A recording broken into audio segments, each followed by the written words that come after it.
Hello అండి అందరికీ. పండగ అయినా ఫంక్షన్ అయినా పబ్బమైనా పురుడైనా ఏదైనా సరే మాకైతే ఈ స్వీట్ అయితే కంపల్సరీ ఉంటుందండి ఫంక్షన్స్లలో. ఏంటి అంటారా? శనగపప్పు సగ్గుబియ్యం సేమియా పాయసము. పేరు కొంచెం పెద్దదని స్కిప్ అయితే అస్సలు చేయకండి.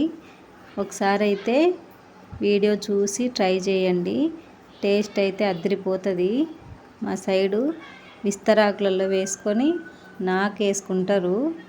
అంత బాగుంటుంది ఈ స్వీట్ వచ్చేసి. మీకు ఎవరికైనా ఈ స్వీట్ తెలిసి ఉంటే నాకైతే కామెంట్లో చెప్పండి. అలానే ఎవరికైనా తెలియకుంటే ఒకసారి ఫుల్ వీడియో చూడండి. ఛానల్లో ఇప్పుడే పోస్ట్ చేశాను. అలానే డిస్క్రిప్షన్లో కూడాను దీని లింక్ అయితే ఇస్తాను. ఫస్ట్ నుంచి లాస్ట్ వరకు అయితే చూసి ఎలా వచ్చింది ఏంటి అని అయితే నాకు కామెంట్లో చెప్పండి. అలానే మన వీడియోస్ని ఎవరైనా కొత్తగా చూస్తున్నా సరే ప్లీజ్ సబ్స్క్రైబ్ చేసుకొని లైక్ చేయండి.